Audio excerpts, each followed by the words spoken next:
नमस्कार. चॅनलला सबस्क्राईब करायला विसरू नका. आजच्या एपिसोडला शॉर्टमध्ये एक्सप्लेन करायला जाऊ तर इंदूचे एक एक करून हक्क ना श्रीकाला काढून घेत आहे आणि त्यामुळे इंदूला थोडं वाईट पण वाटते, पण ठीक आहे. मीनवाईल इकडे गोपाळने श्रीकलासाठी काहीतरी प्लॅन रचलेला असतो, पण श्रीकला त्याच्यावरती मात करून वेगळंच काहीतरी तिच्या डोक्यामध्ये सुरू होतं. आता बघूया आजच्या एपिसोडमध्ये काय काय घडले. नमस्कार. आजच्या भागात आपण बघणार आहोत इंदू इकडे व्यंकू महाराजांच्या जवळ जाते आणि म्हणायला लागते, महाराज आज तर आपल्याला कीर्तन सेवा करायची आहे ना, मग मी विणेमध्ये तार लावून घेते. तेव्हा ते म्हणतात ठीक आहे, काही हरकत नाही. तेवढ्यात तिथे श्रीकला येते आणि म्हणते, ताई तुम्हाला हे काम करायची गरज नाही, मी ऑलरेडी हे काम केलं आहे.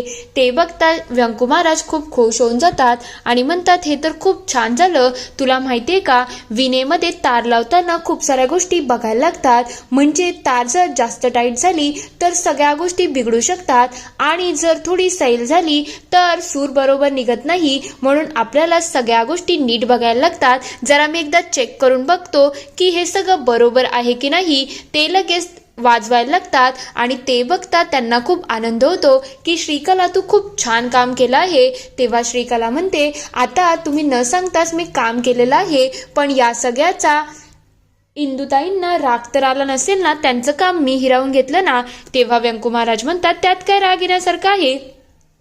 इंदू अशा छोट्या मोठ्या गोष्टींवरती चिडत नसते आणि तू घरात आल्यापासून तुने तर तिच्या खूप साऱ्या जबाबदाऱ्या घेतल्या आहेत, हे तर खूप छान आहे. तेव्हा ती म्हणते, मग आज संध्याकाळी आपण सगळेजण कीर्तन सेवेसाठी जायचं आहे ना. तेव्हा व्यंकू महाराज म्हणतात, कसं आहे, एवढी वर्ष झाली आपल्या घराण्यामध्ये कीर्तन सेवा आहे, पण आपल्या घरातली सगळेच जण त्या कीर्तनाला अवेलेबल असतात. प्रत्येक जण वेगवेगळ्या रूपाने असतो आणि गोपाळ तर कधी मंदिरामध्ये पाय सुद्धा ठेवत नाही. तेव्हा इंदू म्हणते, पण गोपाळचं आपल्या सगळ्यांवरती खूप प्रेम आहे, हे तुम्हालाही माहिती आहे ना, आणि तसं आपल्याही त्याच्यावरती प्रेम आहे ना. मग एक प्रकारे आपलं जसं विठुरायावर प्रेम आहे तसंच गोपाळचंही विठुरायावर प्रेम आहे असं आपण समजू.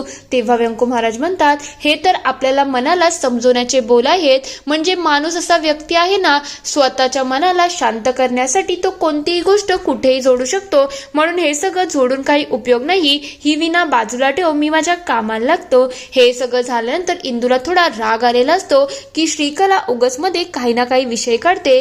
इकडे शकुंतला काकी किचनमध्ये काम करत असतात. तेवढ्यात तिथे नारायणीताई येतात आणि म्हणायला लागतात, मला तर कालचं गोपाळचं वागणं शकुंतला काकू काही समजलंच नाही. म्हणजे काल जो ज्या प्रकारे वागत होता ना, ते थोडं असं समजण्या पलीकडचंच होतं ना. तूच विचार कर ना, आपला गोपाळ असा कधीच वागला नाही, अचानक त्याला चक्कर आली, हे थोडं वेगळं नाही का. तेव्हा ते म्हणतात, म्हणून तर आपण त्याला काढा करून दिला होता ना. त्या काढा केल्यानंतर त्याला थोडं बरं वाटलं. तेवढ्यात त्यांचं हे सगळं बोलणं श्रीकला ऐकते आणि म्हणायला लागते, रत्नाला सांगायला लागेल, काड्यामुळे तिच्या अर्काचा असर कमी तर होत नसेल ना. इकडे या लोकांच्या चर्चा सुरू असतात. तेवढ्यात इकडे श्रीकला तिच्या रूममध्ये येते. ती तिच्या कामामध्ये असते.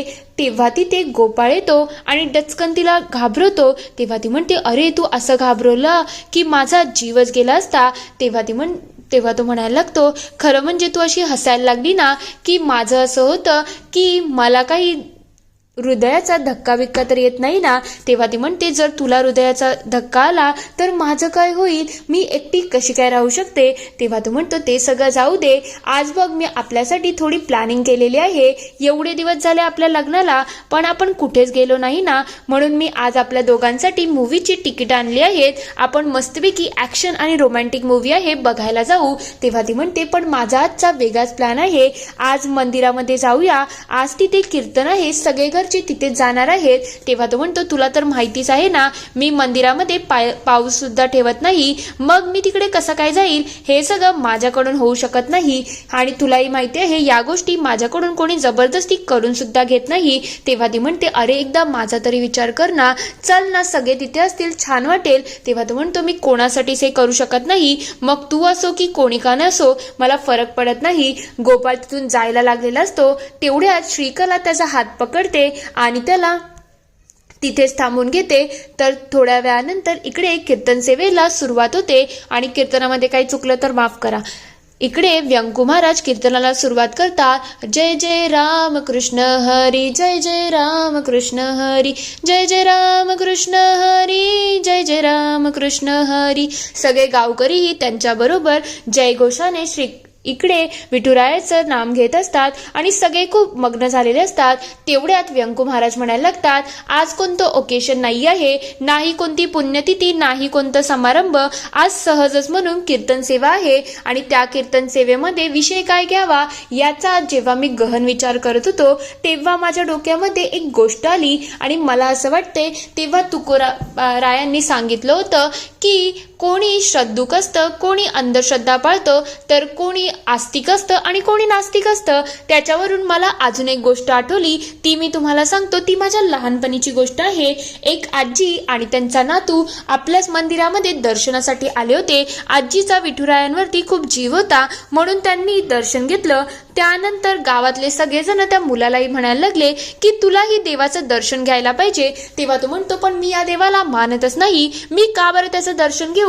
त्याला सगळ्यांनी खूप समजवलं पण त्याला या गोष्टी काही मान्यच नव्हत्या म्हणून तो ऐकून घ्यायला काही तयार नव्हता. हे सगळं होत असताना इकडे मोठ्या बाईंचं वेगळंच काहीतरी सुरू असतं. त्या स्वतःच्या अलगदपणे कानाला कॉर्ड लावतात आणि फोनमध्ये त्यांचं बघणं सुरू झालेलं असतं. इकडे व्यंकू महाराज म्हणत असतात, खरं म्हटलं तर हे सगळं जेव्हा होत होतं ना तेव्हा तिथे गावकरी आणि बाकी सगळे जमले होते. त्या मुलाला समजवण्याचा सगळ्यांनी आतोनात प्रयत्न केला पण तो मुलगा कोणाला समजवण्याच्या पलीकडचा झाला होता.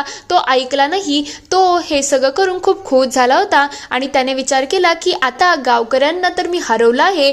तो त्याच्या आजीला घेऊन तिथून निघून गेला. दुसऱ्या दिवशी तो पुन्हा मंदिरात आला तेव्हा माझे वडील म्हणजे गोविंद महाराज मंदिरामध्ये होते. त्याला असं वाटलं आता काल मी एवढ्या गावकऱ्यांना हरवलं आहे, आता गोविंद महाराजांनाही हरवलं तर मला किती अभिमान वाटेल ना. म्हणून तो त्यांच्या जवळ आला. तेव्हा गोविंद महाराजांच्या हातामध्ये प्रसाद होता.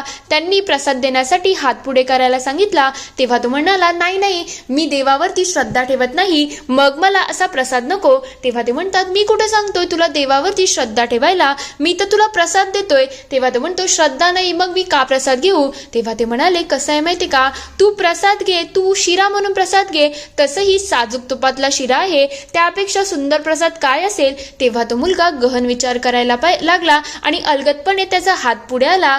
हेच म्हणणं आहे की जेव्हा श्रद्धा आणि कोणी नास्तिक असतं याच्यामध्ये काही वाईट नाही आहे. तो देवासमोर येणं सुद्धा खूप महत्वाचं असतं आणि प्रत्येकाची श्रद्धा वेगवेगळी असते. मग आपण आस्तिकाला नास्तिकासारखं वागू शकत नाही आणि जेव्हा देवाची कृपा होईल ना तेव्हाच तो त्याच्या चरणावरती येऊ शकतो, तसा काही तिथे येऊ शकत नाही. हे ऐकल्यानंतर सगळे खूप खुश होतात आणि पुन्हा जयघोषाचा गजर सुरू होतो.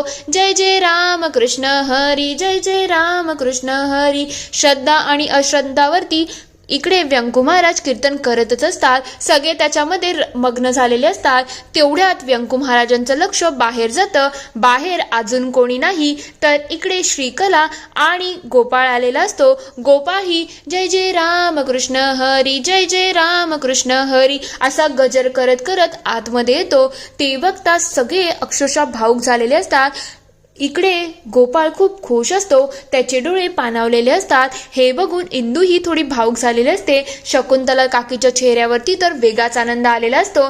त्यानंतर गोपाळ मंदिराच्या गाभाऱ्यात जातो आणि विठुरायाच्या चरणावरती पाय ठेवतो. हे बघता विठुरायाच्या चरणावरती डोकं ठेवतो.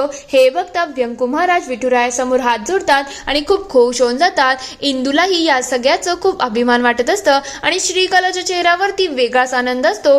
तेवढ्यात तो बाहेर येतो आणि ते बघता इकडे व्यंकू महाराज खूप खुश झालेले असतात. तेवढ्यात गोपाळ आणि या सगळ्या गोष्टी बघून व्यंकू महाराज खाली बसतात आणि नतमस्तक होऊन देवापुढे हात जोडतात.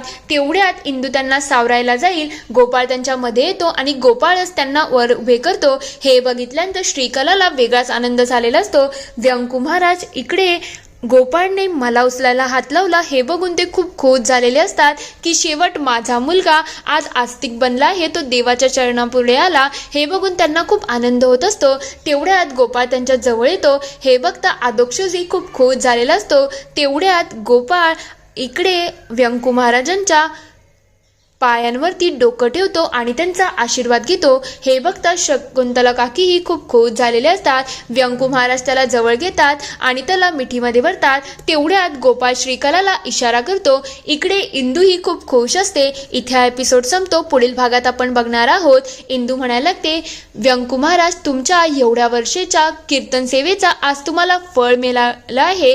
तेव्हा व्यंकू महाराज म्हणायला लागतात, हे त्याचं फळ नाही आहे. ही जी माऊली आहे ना श्रीकला, ही जेव्हापासून घरात आली आहे ना तेव्हापासून हे सगळं झालं आहे. खरंच तिच्यामुळे मला हे सगळं प्राप्त झालं आहे. ते अक्षरशः श्रीकलाच्या पायावरती डोकं ठेवतात आणि नतमस्तक होतात. हे बघून इंदूला थोडा रागच आलेला असतो. तेवढ्यात श्रीकला पुढे येते आणि म्हणते, आज व्यंकू महाराजांना मी माझ्या पायावरती आणलं आहे.